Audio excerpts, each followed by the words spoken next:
What's good, YouTube? It's your boy Bawny, and in this video I want to talk about the twos lineup I've been running with my boy Laker fan. It's a bit of an unorthodox lineup for sure. We got him on an inside 6'10", like slasher, point slasher type build, and then I'm on a 6'8", pure lockdown. And I feel like most people's response to that when they hear that we have a 6'10" inside running the offense, and then I'm on my 6'8", pure lock, basically, that is very switchable, can guard guards and bigs alike. I have been preaching about how important it is for locks this year to be able to switch with ease and be able to guard all positions, guards, locks, bigs. Needs to be able to guard everything because switching is so valuable. Shot contests are not that good. If you're having to fight through your screens and stuff, people are going to find pockets, people are going to find windows. As you see in this game, we're playing a 7'4". He shoots 81% from 3, 76% field goal percentage, and we absolutely, I don't mean to spoil, but we shit on this dude. Alright, getting right into it. We got ball first. This is basically how we run the offense. I don't do a lot of dribbling. Most of the time, Laker tries to wiggle his way to dunks and like run past his defender and whatnot. Sometimes he'll hit me with the pass back like right there, just catches people off guard, wide open catch and shoot. But when I have a 7'4" on me like this, we're probably going to go to me the majority of the game, or we're at least going to get the big involved in the pick and roll or something. Like, I know he's inside, so it doesn't really make sense to set screens. But when I have any tall type of build on me like this that's slow, that is our go-to every single time. We're picking on him, putting him in the pick and roll. Sometimes she's letting me ISO, like right there. Got to the freest bucket ever. They're just so slow. And not only are they slow, they also just can't contest a shot to save their life. So you'll see right here, I just basically pull it in his face. It's going to say wide open. A lot of people talk about how 7'4's shoot over everybody and every shot they shoot says open no matter what. And they're definitely right. But nobody ever talks about the counter to that, which is they can't play a fucking lick of defense. He's moving slower than molasses. You can't contest shots with it. So that brings me to my point being 7'4's are definitely good, definitely an overpowered type of build on offense. But every single build in this game is pretty overpowered in my opinion. But it's balanced out by the fact that it can't play. Right there, he got a pretty good jump, I'm not gonna lie. Jump contests are good no matter what. If you jump at a good time and you have high block, you're gonna get a good contest. Jumps are crazy good this year no matter what, but they can jump contest it, but he's slow as fuck. He can't move. He didn't even try to contest me right there. There's no point. 17 points on his dome piece right now. And I just hate the discourse going around about the 7'4's and 7'3's shooting over people.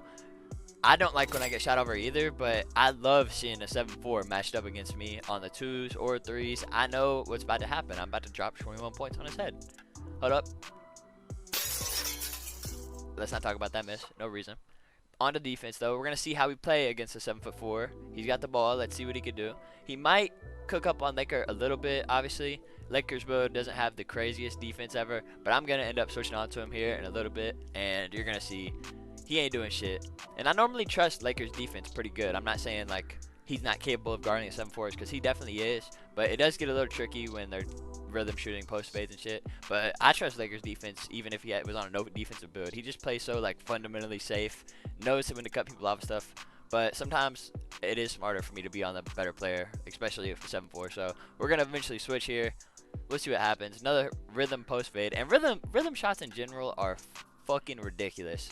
I swear to God, people are shooting like I've never seen before. If they rhythm shoot, I see people shooting 80%, 85% from 3, and I automatically know that they're going to be rhythm shooting because I'm shooting like 80% with X, and I haven't seen one person yet who's shooting that good shooting with X.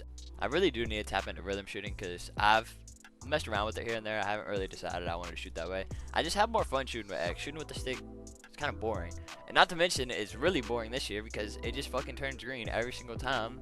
You only have to time one of the two, so it's ridiculous. But that's what makes these 7'4's so strong, in my opinion. The fact that they can rhythm shoot everything, every single fade is going to be rhythm shot. Didn't time the timing right there. It doesn't matter because he got the rhythm right or the tempo. I'm not even sure how it really works. Anyways, though, first play, we got the switch onto him. I'm bumping him up early. I'm making sure I'm as close as possible to him, so when he goes to this post fade right here, I can get a good jump contest. 14% was enough to make a miss. That's all I needed.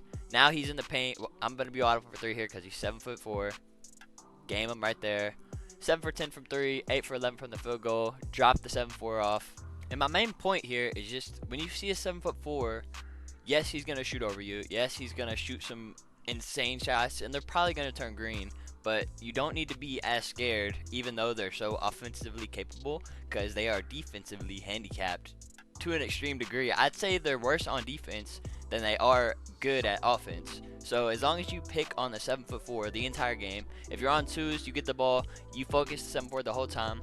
And if you see a 7'4" on the 3 score, it's literally an automatic win in my opinion, for a couple of reasons. One, they can't be in the pick and roll whatsoever. So they already need another build, another back end type build to play the pick and roll. If you're a good team and you're 3 hunting and setting screens and you know what you're doing, the 7'4" does not belong, and it can't go in the pick and roll because it has no defense. If a guard runs past the screen and the 7'4" has to pick up, it's over. There's nothing they can do.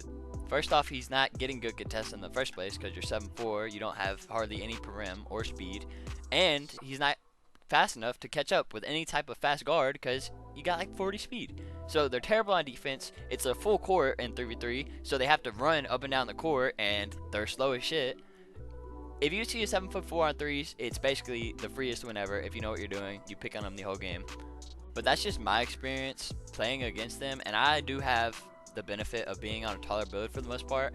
I have played against them with a 6'5" lock as a primary defender. It isn't easy, but should it be easy to guard a 7'4" with high 3-pointer on a 6'5"? I don't know.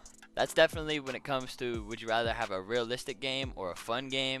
This 2K is definitely more of a fun game. It's more realistic for a 7'4" to be able to shoot right over a 6'5's head.